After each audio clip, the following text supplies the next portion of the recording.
E aku manu whititua huri no I te motu, nau mai anō ki tō tātou marae anei e hora atu nei, e mai oha atu nei ki o koutou katoa, rarau mai rā e karema. Today we begin our live Māori Electorate debate series for election 2026. Over the coming weeks we'll hear directly from the candidates standing in each of the 7 Māori electorates. Our first stop is Te Tai Tonga. Hei mua atu I tā tātou tūtaki ki ngā kaitono, kia mātai tātou I te takoto o te rohe pōti o Te Tai Tonga, hea hoki ngā tatauranga mo taua rohe I te kōwhiringa pōti whakamutunga e toru tau ki muri nei. Nā, kāore he rohe pōti rahi ake I Te Tai Tonga. Atu I te katoa te Waipounamu ki Rakiura, ki Rēkohu, hoki pēnei mai ki etahi wāhanga o te whanganui a Tara. I te kōwhiringa pōti o te tau 2023, neke atu I te whā te kaumātahi mano tāngata I rehita ki te rarangi pōti Māori ki Te Tai Tonga. Neke atu I te 28 mano I pōti, ara neke atu I te 68 ōrau. I riro I te pāti Māori te tūru o Te Tai Tonga I te tau 2023, ko Tākuta Ferris I toa ki a rino tiri kātene o Reipa. Ahakoa, I riro I te pāti Māori te tūru, ko te nuinga o ngā pōti a Rōpū, I haereke ki a Reipa. Toko whā, ngā kaitono I te tūru o Te Tai Tonga I te kōwhiringa pōti o te motu I tēnei tau. Nā reira, kei konei, o rātau katoa I te rānei. Tākuta Ferris, e tū motu hake ana, ko ia hoki te kaipupuru I te mana o te tūru o Te Tai Tonga I tēnei wā. Lisa Marie Merch no te pāti Māori. Dr. Lisa Te Morenga no te Rōpū Kākāriki, tai atu ki a Mananui Ramsden no te Rōpū Reipa, tēnā koutou katoa, nau mai kei aku rangatira, nau mai. Tēnā koutou. E hoama, anei te ture, anei te ture. Te ture o tātou wānanga I tēnei rānei. Kia whakaaro nui, kia ngana nui, kia kau e roa rawa ngā whakautu. So we're going to try and keep this sharp. We're going to try and keep this succinct. We haven't got a great amount of time and there's 4 of you here. So if you can, around 30 seconds, kau e neke atu pēr I te kotahi miniti, te roa o ngā whakautu, so we can get everybody's views in and get everybody a chance to have something to say. Kia tīmata ke tātou ne, e mihi ana ki a koutou katoa. Tēnā koutou. So let's start. You have 30 seconds to introduce yourselves and to tell Te Tai Tonga voters why you deserve their support. Ka tīmata ki a koe tākuta. Tēnā koe te mana hau o tira tātou katoa. Tēnā tātou kei ngā whanaunga, ngā whānau o Te Tai Tonga e mihi ana, tēnei o ngā uri o Rakahaparima, o tira no roto mai o te hora ki te tauihu e mihi ana kia koutou. It's my honour and privilege to serve the people of Te Tai Tonga, Scotty. And over the last 3 years, we've had to maintain a very strong position to ensure that the rights and the wins that our mātua tipuna have fought for so long have not been completely ripped away from us. So that's been a privilege for me and for our whānau, and we continue to do it and hold that space. So to our whānau, your voice in politics is your vote, and your voice has mana. And this year we have one critical job to achieve, and that's a change of government. So kia kahara tātou ki te whakawhānui e nei kōrero, ki roto I o tātou whanaunga. Be kind, look around our dinner tables and have these conversations with our people, our tamariki. Make sure everybody's enrolled and ready to go. Kia hoa kei rā tātou te pōtita. There we go, straight away. 30 seconds and that just goes out the window. Ka pai tāku te mihina. Dr. Lisa. Tēnā ka tātou. I signed up for this earlier this year when I just thought that we didn't have anyone in the Green Party standing for Te Tai Tonga, and I think it's really important that we change the government. And I also think we're the strongest Māori party in Parimata right now. In my current job, I'm a professor of Māori health and nutrition at a university. I've got over 20 years of experience in public health research, teaching and advocacy, and 8 years experience in forestry research actually, and evaluation. My work has been focused on Māori health and wellbeing and achieving equitable health outcomes through Māori-centred approaches, strengthening communities and transforming the systems that shape our wellbeing. Voters in Te Tai Tonga deserve someone that represents them, that can bring clear, evidence-based strategic thinking and advocate for practical, fair policies and legislation that improves people's lives. Tēnā koe, tēnā koe. Hauora, he mea nui te hauora. So that's very valuable, that experience and that knowledge that you have in hauora. We'll talk about that in a little bit later on. Lisa Marie Merch, o te Pāti Māori. Kia ora e te iwi o Te Tai Tonga. Ko Lisa Marie Merch toko ingoa. Ko Kāti Mamoi, Waitaha, Kaitahu o ki iwi, ko Kāti Huirapa, toku hapu. I am born and bred in Te Tai Tonga. I live in Te Tai Tonga. My children were brought up in Te Tai Tonga and my 7 beautiful mokopuna live across Te Tai Tonga. I have amazing relationships with all the iwi across Te Tai Tonga who are our voices for our people. Tēnā koe. Kia ora, Mananui, oraipa. Tēnā koutou katoa, ko Mananui Rams tēnā hau, te kaitono, no roto I te Pāti Reipa. Whānau mā, I humbly stand here today to ask for your vote to become the next Member of Parliament for Te Tai Tonga. And in return, I promise you to be an authentic leader, whether in Parliament, on the pā, or within the communities where our people are. Humble and grounded by the people. I will be the MP that our people deserve, a leader that will make you proud, and the voice that you deserve. Kia ora. Quite a statesman, isn't he? He's quite a statesman, this Mananui Rams. Tēnā koe, tēnā koe. And tākata, you mentioned, ko koe te kaipupuri I te tūru I tēnei wānei, and you talked about, you know, the last 3 years and everything that's happened in Te Tai Tonga and how you've represented the rohe. What would you say, as sitting MP, what would you say you have actually achieved for Te Tai Tonga? Well, our key mission was to grow the understanding of our people, drive in education and increase engagement. There obviously weren't a lot of opportunities to achieve big things or big wins with the current government, but engaging our people was the main thing, and doing that on the premise and the basis of education and raising that education, that was our key goal. And I think we've done very well in that sense. Engaging the people across Te Tai Tonga. He mea nui tēnei, nā te mea. He rohe pōti tino nui rawa atu a Te Tai Tonga. We just said in the introduction that Te Tai Tonga is the biggest of all the electorates. It's the biggest one. So you've got a lot of area to cover. It stretches across one of the largest and most diverse electorates in Aotearoa. So, Dr. Lisa, how do you think you can represent all of the communities across Te Tai Tonga? Well, I actually have very deep roots in Te Waipounamu. I've lived most of my life in Ōtepoti. I raised my children in Ōtepoti. Ototahi, I studied down there. My grandparents lived there. And I've lived in Whanganui-a-Tara for a long time as well. And I've also explored most of the rohe. I'm a keen outdoors enthusiast. So I aim to be present outside of Whanganui-a-Tara, Wellington, as much as possible. And I'm able to lean on our really amazing Green Party membership, which are throughout the rohe as well, so that I'll be able to connect with the very diverse communities that we have across the region. Pea koe, Lisa Marie, how are you going to make people in Te Tai Tonga feel like they're represented? Well, I believe if you're an MP sitting in Parliament, you need to travel outside of the Wellington region, right? Our whānau need to see us present within the region. I've got great relationships with our whānau across the region, and I believe working with our iwi to bring our people in, to listen and to hear what the issues are for them is really important. Currently, I'm working with the chair, the iwi chair of Rikohu, Hayden Priest, and supporting them with education and the issues that they've going over there. So it's actually being present with them, listening to our people and supporting them that way. Mananui, e mohenau ki a koe he waiwai kai kapua, waiwai kai pakiaka, ka whio haere koe I te whānuitanga o te Waipounamu, but how do you feel you can properly represent the people of Te Tai Tonga in Parliament? Tēnā koe, Scotty. Representation starts by showing up. And that's exactly what I'll do. I'll go to Poneke, I'll go to Wellington to advocate for our people. But in order to do that, I need to be with our people. Our people will always be my priority. Tētahi kaupapa nui, Mananui, roto I te Waipounamu ko te taiao. And I know you've done a lot of work in Te Taiao over the years. There's freshwater quality, there's mining proposals, there's protecting Indigenous wildlife. They've all been major issues. But for you, being an environmentalist at heart, I know you're an environmentalist at heart, what do you think is the main issue in terms of the environment in Te Tai Tonga, and what is the action that needs to happen to fix that environmental issue? It's really simple. The protection of Te Tiriti o Waitangi. The Labour Party is committed to partnership with hapu, iwi Māori, hapuri Māori katoa.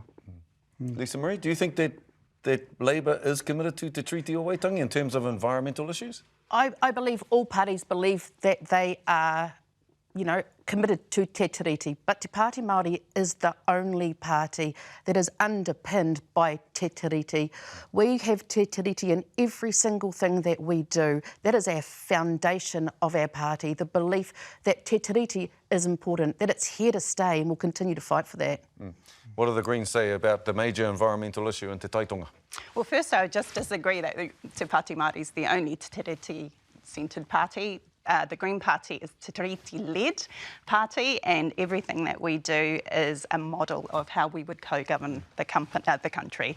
But for the Green Party, I would think that water is probably the biggest issue in the South Island. Agricultural intensification across particularly Canterbury and Murihiku has led to nitrate pollution and E. coli contamination of our rivers, making our water unsafe to drink and increasing risk of long-term illnesses. So we have a really strong water policy to make sure that we're going to bring in regulations to limit contamination. You know what the 30 seconds is? You got 30 seconds. Give us 30 seconds. Te taketai au nui I roto I te waipaunamu o tira I roto I te whānuitanga o Te Tai Tonga. Tika tonu. I agree with the Greens that the over-allocation of water throughout the takiwā is a huge problem. Whether it's Waikoropupu or all the way down through our awa in Te Waipaunamu.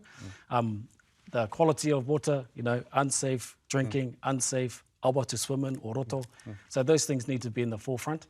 And also our moana. You know, a lot of our fisheries are under pressure. Ama he kairuku, ahau, koe rā taku ao. So looking after the fish stocks and the mātaitai and the kai that underpin who we are as a people, those are the kai rangatira, those are the kai that want to be on the table at Big Hui. He mea nui kia tātai. Just before we go to the break, very quickly, yes or no, you're independent at the moment. Have you ever thought about joining the Greens? Ka reno. Kei te tūmotu hake I tēnei wā. Patai ana nā te mea mohi anau. Ko te tai au hoki, te tai mea nui ki a koe. En koe rā hoki te kaupapa ngā kākariki. E mihi ana ki a koutou. Hei muri I te whakatā poto e te iwi, ka haere tonu tā tātou wānanga I te taho o ngā kai tono, I te tūru o te rohe pōti o Te Tai Tonga, kia mau tonu mai e te iwi.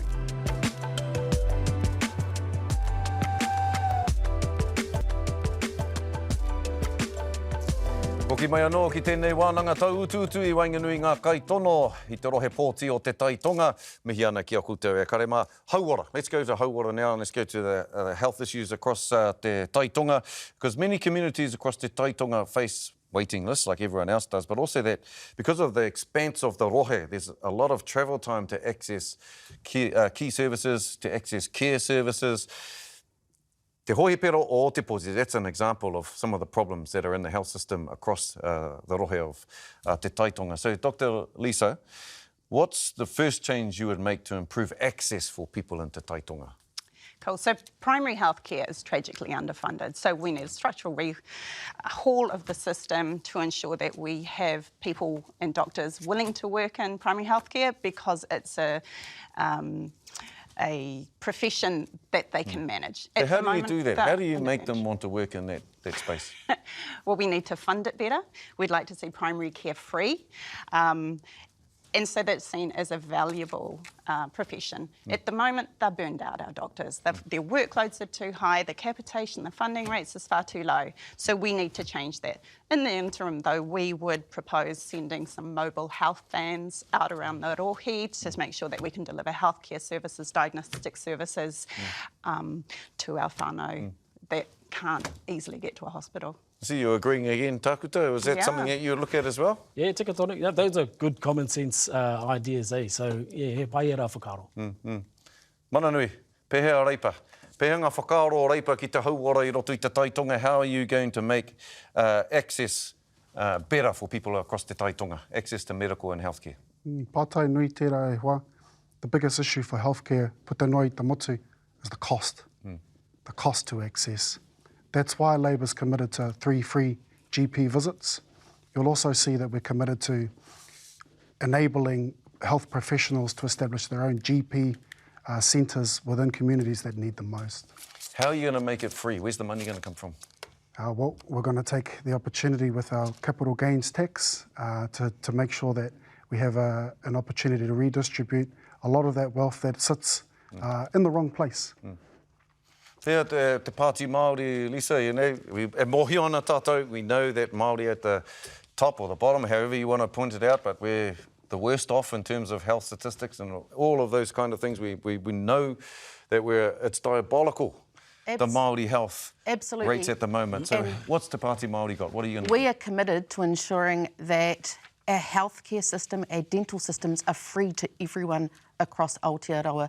We're going to put $10 billion towards health, education and social services. Where's that $10 billion going to come from? This has been under our wealth tax. We're going to take that money from our wealth tax. We're going to readjust where that wealth is, ensure that it comes down to the people that need it. Yeah. Is taxing the wealthy something that everybody is in support of here at this desk, at this table? Absolutely. Everyone's in support of it. Redistributing that wealth so that our whānau can live where they need to, that they shouldn't be living in poverty. We have enough wealth in that country to put it down to those that actually need it. A simple solution, Te Manahau, that's already there, it's just a redistribution of existing resources, is to take the money that the landlords have been given, the $3 billion a year, and redirect that into ensuring that Māori health models and Māori social services models are there, and that safety net is there for our people. You know, our people have historically been in poverty and, low income and poverty categories, and now we're falling deeper into poverty and homelessness. And as the safety net continues to be stripped out, there needs to be an immediate reinstating of it, and that's a very simple option that's on the table right now. Tēnā koe, pai tēnā whakaroa, i korero koe mō ngā take whare. So Lisa, I'll come back to you, because housing, again, it's one of the biggest pressures facing whānau across Te Tai Tonga, Absolutely. across Te Motu, our whānau Māori, you know, where people are saying we're kāinga kore in our own kāinga.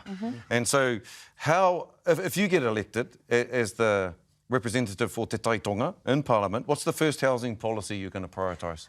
As you know, we're going to put that freeze on rents. You know, the only time rent can go up is due to inflation, or if those landlords have put major improvements into those properties. But Te Pāti Māori is going to work with our iwi. We're going to support them in their housing supports for their whānau. Like Kaitahu in their No Hakarau flagship program, they support our whānau into homes through that financial literacy, support with insurance, interest-free deposits for their homes. This is what we need to do more of. We need to continue to work with our iwi to support them in their housing models for our whānau. Housing policy for Te Tai Tonga, according to Labour. Yeah, Scotty, I'm actually a qualified carpenter, and I'm in shock with the state of the housing system in Aotearoa today. Just yesterday, I walked past my auntie's whare, Auntie Hiriwini, and I could see a very cold day, and I saw that she was perched up in the one area in her whare that had sun. You know, I took a look at that situation and I realised she was choosing not to turn the heater on. Labour is committed to our solar saver kaupapa to help our people have access to solar so that we don't have to make a choice around should I be hungry or should I be warm. Hea te kaupapa matua ki a koe tākuta, e whai whare ai o tātou whānau, e mahana ai ngā whare o tātou whānau. Hea te kaupapa matua ki a koe i roto i nei kaupapa take whare katoa. Yeah, tika tonu. Well, our iwi-based efforts and our community-based efforts are there. They've done the work, they've worked it out, they have the capacity. What they lack is appropriate funding to meet the need. So the government needs to get on and get into partnership deals with our iwi, with our community providers, and make sure that enough houses are being built. Now, ki te taha ki ngā whare reti, well, rent should be at an at-cost basis.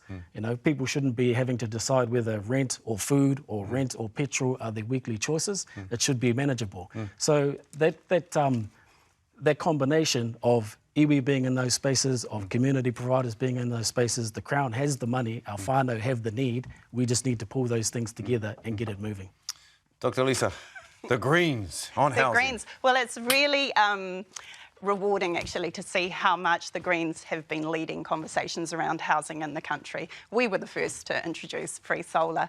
But before I get on to housing, I just want a chance to talk about our tax plan as well, seeing as everyone else has talked about it. And I think we have the most comprehensive tax plan. So that's well thought out. We'll make the first $10,000 of everyone's income tax-free, and that's going to make the majority of people better off, which will help with housing.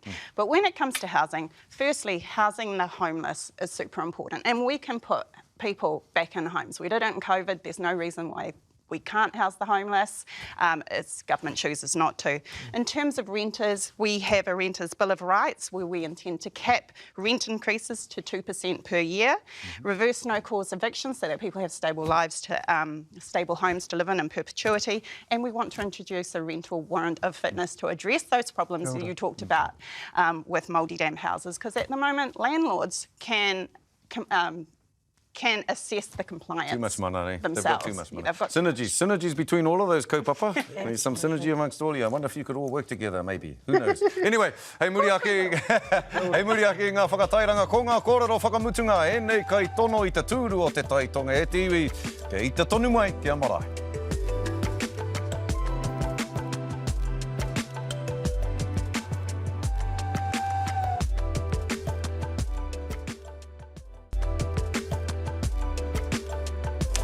E te iwi hoki mai anō ki a Marae anei, ko ngā kōrero whakatepe a te hunga e tono ana i te tūru o Te Tai Tonga i nei anei. So, big question coming up here, Hoama. Let's tākutaka timati ki a koe. If your vote helps decide who forms the next government, what's your non-negotiable, e hoa? Well, bro, the independent seats may be pivotal in this election. We know this election is going to run into a tight race, and if it comes down to 1 or 2 seats, then the leverage will be there. And what are you going to demand? What's your non-negotiable? Bottom line for e rua pēr ngā tākuta. mea, tuatahi ko te tiriti o Waitangi, me mātua mai. So te tiriti o Waitangi needs to become a part of the central adjudicating nature of this country. And te mea nui, ko te tangata. So that investment, immediate investment into looking after our people, social services, kaupapa Māori health, all of those things immediately. Do you want to be Minister of Māori Development as well? Tika tonu. Aye. Ka pai. Dr. Lisa, non-negotiable for the Greens. Well, I don't think there'll be a single non-negotiable because we intend to be a big party. So we'll be able to ask for a lot of things here. I think for me, though, I would be really pushing hard for our tax plan to be taken seriously. I think it's really progressive. I think Labor has been really scared in this area, so we're going to make sure that we do tax the wealthy and give money back to everyday New Zealanders who are struggling to pay their bills. Pea nei ki te Pāti Māori, what's the non-negotiable? If you guys are in there trying to form a government, what's going to be the non-negotiable? Well, Scotty, for the last two decades, I have worked across education. That is my passion. So enhancing educational success is my bottom line. Te Pāti Māori will introduce a Māori Education Authority where we will support our kura across all educational sectors. We're going to put and back our teachers. We're going to fix that lunches and schools program and ensure that it meets from ECE across all sectors, because you know what? Education is not just about the classroom, it's about our future. Tēnā koe. Pai tēnā kōrero whakamutunga. Mana nui, kei a koe te wā. I've already said it, te tiriti o Waitangi, Labor is committed to hapu, iwi, hapuri Māori, partnership. Tēnā koutou katoa, e mihi ana ki a koutou. Pai ngā kōrero i tēnei ata i puta nei i tēnā o koutou. We've got some synergies again there. Both of you two say that the non-negotiable is te tiriti. Kia ora. We've got the tax policy, and then we've got the mātauranga, education. So, you know, it just shows what's meaningful to each and every one of you. But who knows? We'll certainly be leading conversations on constitutional reform. Tēnā koe. Well, who knows? You know, there's less than 100 days left to te kōwhiringa pōti o te motu. So, ko ua korero anō rākou tainātu ki runga ki a koutou katoa. Kia kaha, kia maia, kia manawa nui. I know you've got a lot of these ahead of you. It's going to be a very busy time up till November, but e mihi ana ki a koutou katoa. Tēnā koutou. I rangatira a marae i a koutou i tēnei ata. So, thank you all very much for being here. Tēnā koutou katoa. Hoi nō rei te iwi whāia a marae ki pukamata ki pai āhua, kai reira ngā mira-miratanga o te rānei, ngā kōrero, mō ngā kaitono, me ngā pūrongo o te wā mo te kōwhiringa pōti 2025. Hei ngā wiki e kainamu mai nei, ka pēnei anō te karawhiu, ko ngā kaitono no ngā rohe pōti Māori e whitu e wānanga tau utu ana. Mata ora, mata tū, ki runga i a marae. Nō reira, e mihi ana ki a koutou, hei tērā wiki, hei konara.